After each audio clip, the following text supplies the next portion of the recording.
things you see when you casually walk around DK Engineering, the things you continue to see as you casually walk around DK Engineering.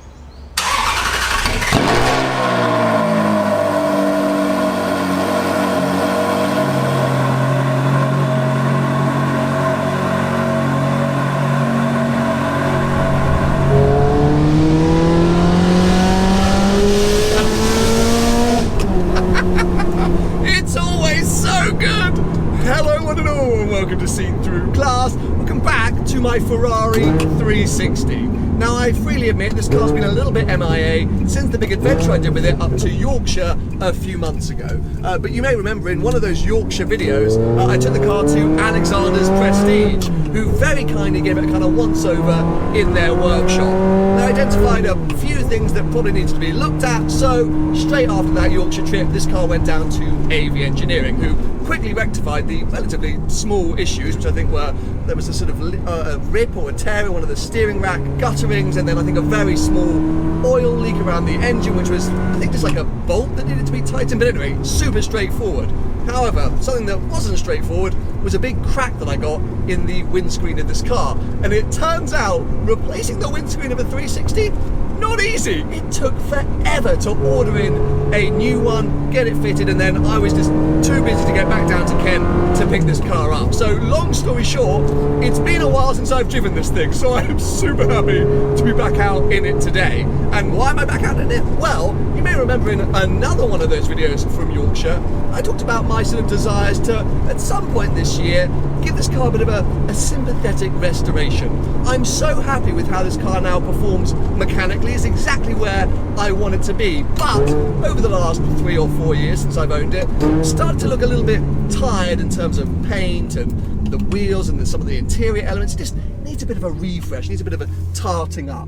So I'm going to take it to DK Engineering, because if you haven't seen any of my videos from DK Engineering before, you'll know that they're often working on 250 short wheelbases, F50s, Enzos, etc. So if there's ever anywhere to take my car to get it kind of inspected and appraised for potentially some restoration work, I feel like that's a pretty good place to go. So yes, first up I'm off to a meeting in Sussex, then I'll probably get a coffee, and then we'll be headed to DK Engineering.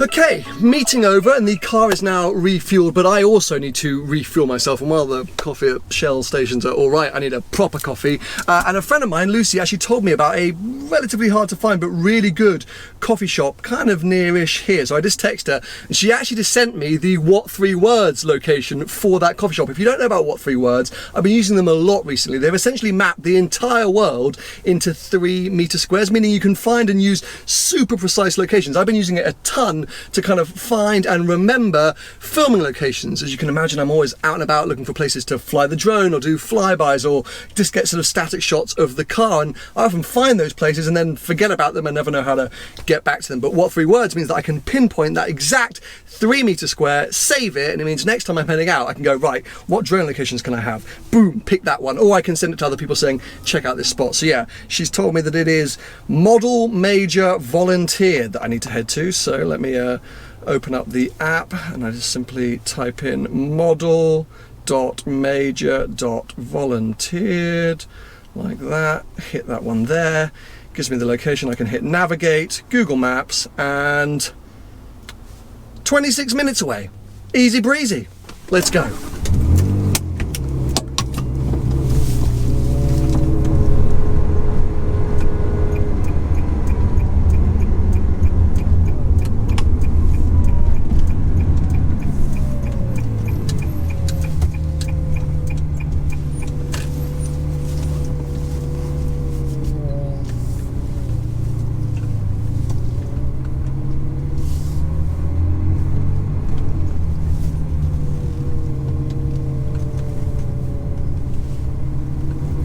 So the coffee shop is a farm shop. I probably should have let my friend Lucy know that I was in the Ferrari today, although I think we're going to be all right. And there's the coffee right in front of me. Amazing! And literally, look at that. You have arrived, and there's the coffee. Perfect.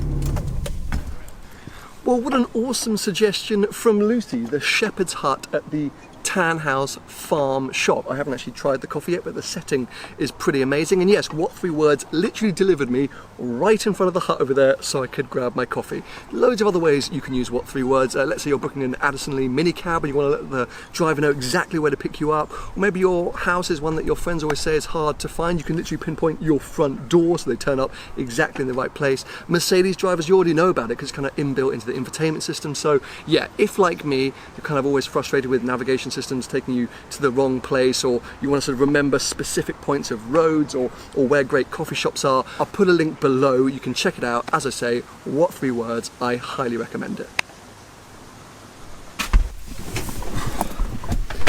I'm going to give the coffee 5 out of 10, but as a nice off the beaten sort of path place to come and hang out in the sort of Surrey area, highly recommend it. Anyway, time to now crack on to DK Engineering.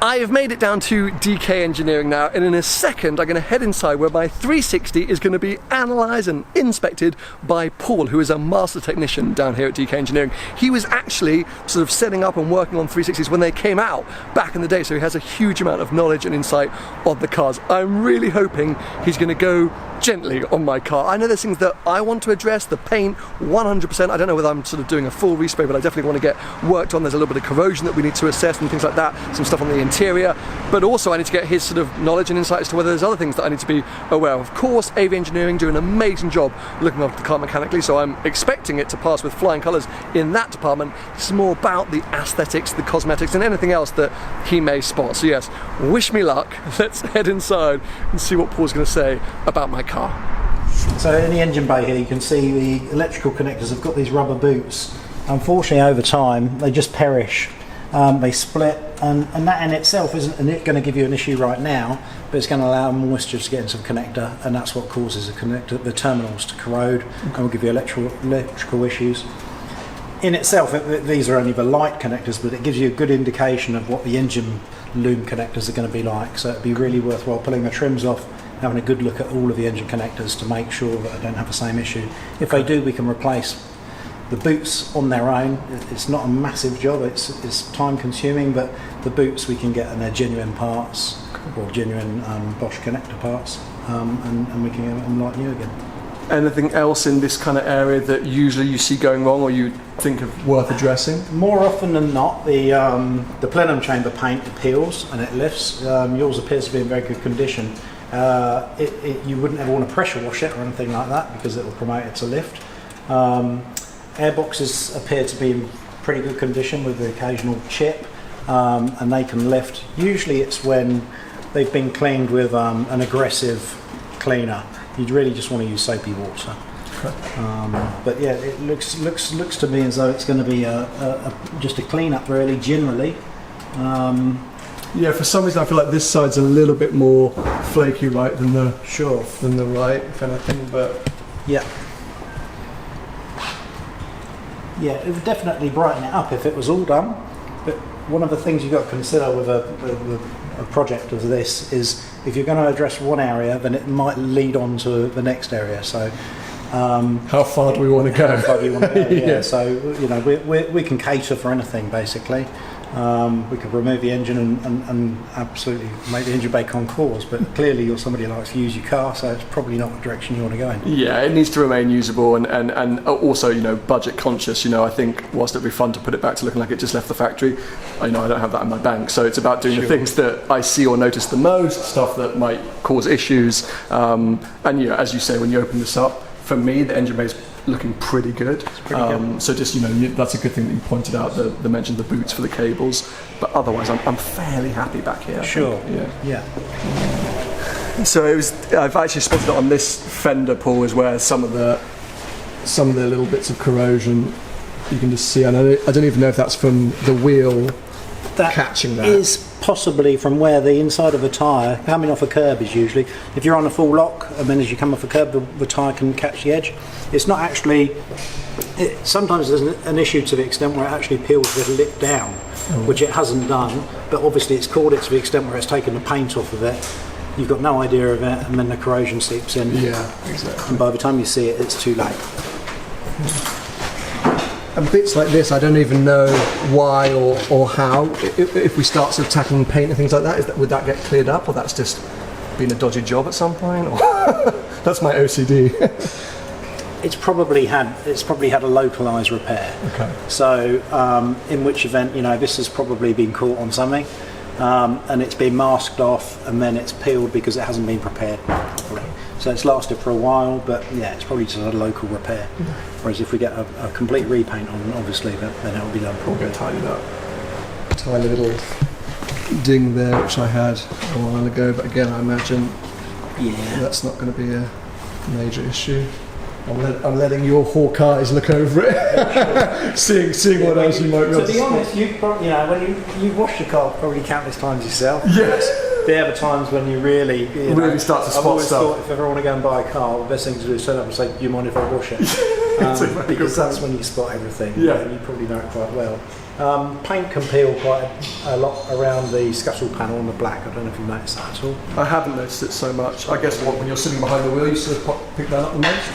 Usually when you go to the luggage compartment. Oh, okay. Yeah, let's pop that open.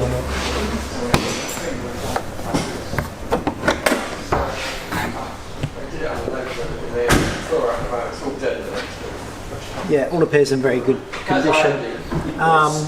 The paint peels quite regularly around the hinges. It may have been attended to in the past.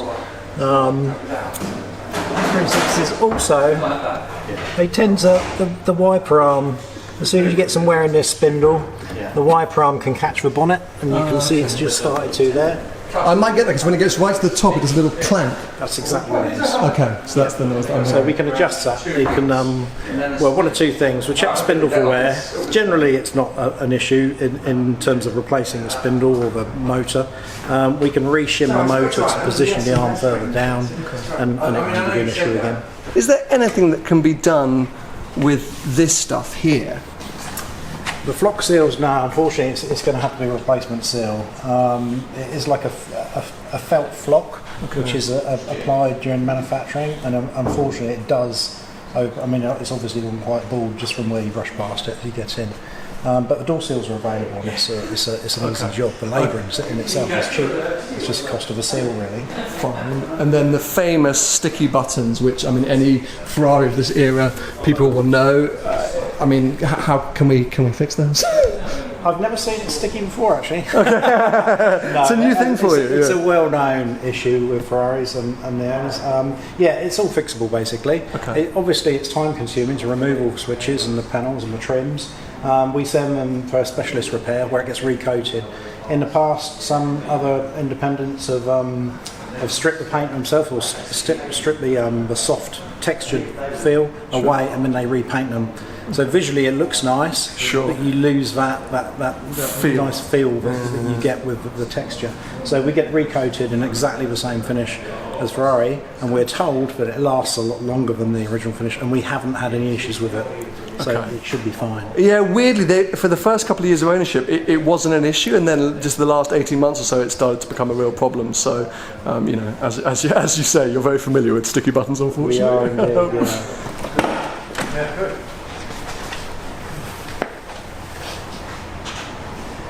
Yeah, the felt on this side it's pretty good compared to the door side. I think, as you say, it's just me brushing that felt as I get in each time. Yeah.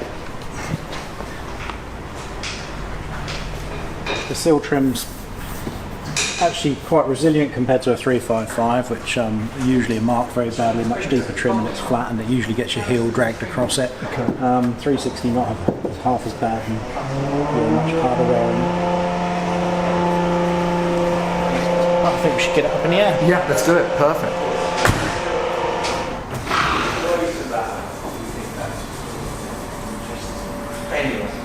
well, before we go up in the air, generally stop halfway and we do the Ferrari wiggle. It's the first check of the ball joints and suspension.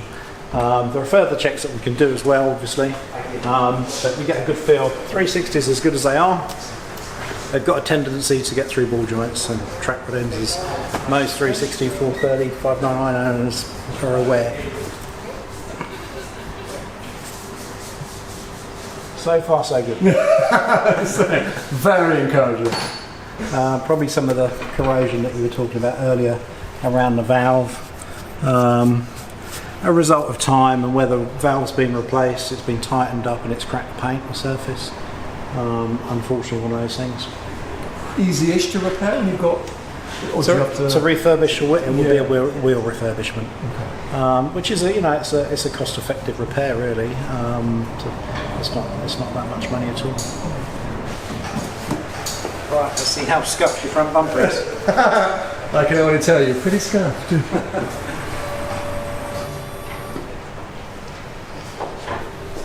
Yeah, clearly it's I wouldn't say it's suffered. Clearly it's had some scuffing, but yeah, I've seen a lot worse. I was going to say, I was hoping you were going to say that, but yeah, you can just see little bits here. And what is that? Because it's almost like a sort of weird vinyl, but is that paint or what? It is paint. Okay. Yeah, it's paint. It's just quite thick there. So it's probably, in all likelihood, you'd be hard pressed to find a bumper on a Ferrari which hasn't been repainted at some stage. So it's probably got a bit of a build up of paint on there. So with one of our underbody inspections, we start in one corner and work our way around the whole vehicle before the under tray comes off, and then we continue with the powertrain inspection. Yeah, pretty good. It's not unusual for it's all alloy suspension arms. So yeah, you quite often get some oxidation around there. In that, sometimes to the extent where you need to replace the arms. Obviously, as with any car, if it's used all year round and it's used in salty conditions, it deteriorates really quickly. And clearly yours hasn't been, although it's been well used, it hasn't been on those salty roads. I would describe the condition of a wishbone as good, to be fair. I was sweating a little bit there, Paul. I was sweating a little bit. It's good for you. It's probably not so good for our workshop. Yeah, sure. No, not at all. It's nice to see it when it's like that. We media blast with suspension arms, the alloy arms, and they come up like new. So, but I really don't. It would be like if I wanted to go to Concours Edition, if I wanted to precisely, really, yeah, okay, precisely, fine. It would be the next step, and in the condition that it's in, it's very good. I don't know if I'm noticing dirt there, but look at the inside of that rim where we just are now. It looks like, is it an old repaired crack or something, or is that just dirt? Yeah, that's from a previous repair. So that's where the lacquer's peeling, and you've got this V of lacquer which is coming away. So yeah, it would definitely benefit from a wheel refurbishment. Right, I think we're ready to start taking the under tray off. Yes, and I have two things to show you when we do that. Right, little surprises for you. You want me to show you that now? You want to lift it up any higher? So. Okay. So two things. Firstly, a very interesting thing happened a few years ago. I was driving down the motorway, and the floor fell off, and this was the kind of resulting damage. So when it fell, did it just the front edge drop down? Exactly. For some reason, these screws were loose, and it just dropped. I think even just on that side, and then as you can see, that's the damage that remained. It's always annoyed me. Not anything that I ever see, obviously, underneath the car, but one of those things that sort of annoyed me. I don't think there was any other substantial damage, but if I come back to what I sort of call the diffuser elements, so actually if I come around from here, so firstly these arms I think just look super messy to me and a bit sort of corroded and all over the place, and actually then all these sort of connectors here and here, it's definitely the OCD in me that's noticing these parts, but there's things that, like, is that a whole new floor? Are there parts here that we can fix? Everything's fixable. But, I thought you might say that. but if the replacements are available, then we weigh up the cost. Okay. Last time I checked, 360 under trays were already available. So yeah, it'd be something we generally replace. And that would be all of these parts here? It's the entire thing. I mean, obviously this part, which is often referred to as the diffuser, is part of the bumper. So the under tray starts here, wraps around the bumper, forms the diffuser, and it's the entire thing. So yeah, it's something which always comes off for maintenance. Although Ferrari put inspection panels in to be able to change the oil without taking it down, the main point of the service really is an inspection. So, and you can't inspect anything without taking the neutral off. So it comes off at every service. And these arms or sort of fins, are they part of the floor or the chassis? These are actually structurally part of the car. So yeah, these don't go anywhere. So but it's fine to have them repainted. Okay. And obviously, ideal timing to clean them up and repaint them when the bodywork's attended to. Okay. So it's easy to get caught into a trap of when you're familiar with a vehicle to look for the common things. So you have to remind yourself constantly to look for something out of the ordinary. That said, one of the ordinary things is engine mounts on a lot of Ferraris, to be fair. And your engine mounts are sagging quite a bit. They've got like a rubber on top, so as the engine mount sags, they're there just to absorb vibration and allow for movement. But you'll probably be able to catch it on camera just around on this side. There is a buffer on top. Come round. So when the engine mount is sagged to quite a bad extent, this rubber actually sits on top of the chassis. And it stops it going any further. So it's easy to determine how worn they are by how close that rubber is, and it's pretty close at the moment. Okay. So I'd suggest probably engine mounts. It's a very dry engine, to be honest. 360s and all Ferraris for that matter, they tend to leak oil from cam cover gaskets and cam oil seals. Ferrari recommend, as we do, that cam belts are replaced every 3 years. That's a good time to do your cam seals if there is any sign of leakage. Yours look to be in good condition. The cam cover gaskets have clearly been done in the past, and they're all tight now. I'd say, Sam, that with the exception of some engine mounts and some brake hoses, it's pretty good. Yes! So whilst Paul puts the car back together and loads it off the ramp, I thought I'd show you some of the other projects that DK are working on, because I'm sure you've noticed them in the background. They are quite ridiculous. I'm fairly confident most of you will have been staring at this in the background of all of those shots. Not that sort of, DK Engineering needed any more credibility, but this shows you the kind of incredible work that they are doing in their workshops when they're not inspecting 360s. This is, can you believe it, one of 6 CLK GTR Roadsters, the Mercedes, actually road-going Le Mans car, essentially. This was a homologation car back in the 90s, and it's absolutely unbelievable to see it in this shape, in for a full service, and this is what I have to do when they're giving this car a full service, and they've literally detach that carbon tub from the sort of engine, the gearbox, the exhaust. Interesting about this, you sort of look back and you think, well, look how huge those silencers are. That's because the cat's actually inbuilt into that kind of main exhaust system, so they look huge, but it does actually make the car quite quiet. But loads of interesting details on these cars, absolutely unbelievable. It actually has a hydraulic jack system, so you see that there, that actually can lift the car off the ground, like it was coming into sort of a Le Mans pit stop, so that they can take the wheels off. That's the fuel right there, sitting right underneath or behind your seat, which usually sit there, so pretty insane to see. There's the plaque, CLK GTR Roadster, I think the only right-hand drive one in the world. We've got a beautiful yellow F50 here being worked on, and if one F50 wasn't enough, there's another one just here, which is kind of missing its rear end actually, interestingly, and below it also missing, the majority of its rear end, a lovely BB. Lots of other pretty bits in the other workshop through there, and then right up at the ramp at the top is a lovely Dino GTS that's been having a full nut and bolt restoration down here at DK, so final sort of touches on that. You can see how brand new some of these components are looking in this car, absolutely nuts.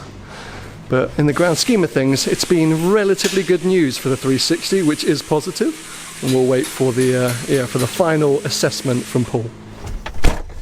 Well, I actually think that went, a lot better than expected, to be honest. It's always nerve-wracking when anyone looks over your car, but especially anyone as knowledgeable as Paul and the team at DK. They know what to look out for, and they know when to spot things that are going wrong. But, of course, I know this car mechanically is sound, but it could have been suffering really bad kind of corrosion or rust or something that I just hadn't noticed. But fundamentally, it's kind of paint, wheel repair, new under tray, door seals, sticky buttons. I think that's kind of the majority of it. And look, I would love to get it all done by DK Engineering, and maybe that will be a thing, but the the sort of main focus of today was to put together a list of what I needed to get done by a team that will spend their lives restoring all kinds of cars, not just 360s and 355s and whatever, but as I showed you, F50s and F40s, and I mean, they just do everything there. So they really know what they're talking about. So let's wait and see what comes back, what the potential damage is before I really decide, yeah, what route I want to go and how much of this I want to do. But hopefully you found the video interesting and insightful. I definitely found listening to Paul super interesting and insightful. So yeah, give it a thumbs up if you've enjoyed it. Make sure to go and check out What 3 Words like I mentioned, and stay subscribed for plenty more videos to come.